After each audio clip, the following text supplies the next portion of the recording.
My dad had a lot to be proud of in life. He's most proud of his family and of his firm, Kohn, Fox. KPF is a really expansive architecture practice. It's a very good reflection of Gene's character, all-inclusive. There's a camaraderie that I think is unusual in a company of this scale. He really valued the collective spirit more than that it was his firm.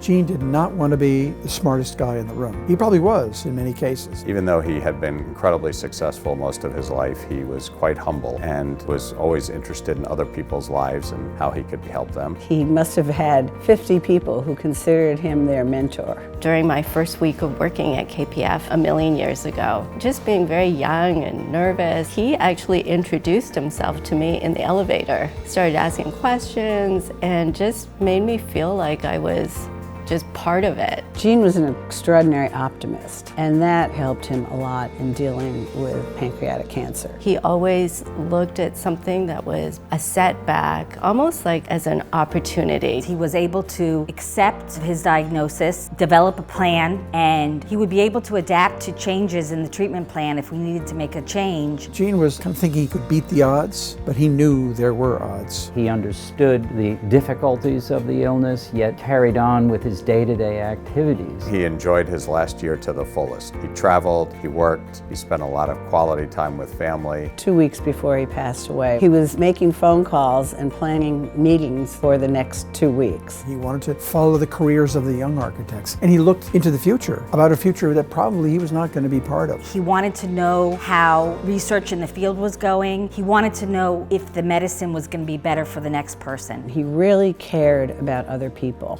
I love the relationship that Barbara and Gene had. She made the journey during the illness easier for Gene. One of my favorite memories of Gene, he was sitting there with our 8-week-old golden retriever, and he was watching a Phillies game, and he was explaining the entire game to the dog. One of his grandchildren gave him a book on puns. What made it funny was really the way he would look up after reading the joke above his eyeglasses to see if we were all laughing.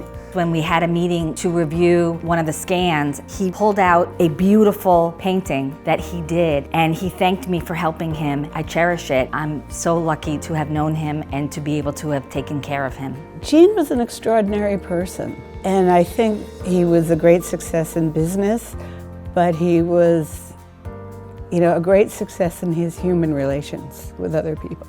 It's just difficult not being able to call him, and we do take comfort, however, in knowing he really got the most out of life, and it's an inspiration to all of us. Dad will be in our hearts and minds forever. We miss him and love him dearly.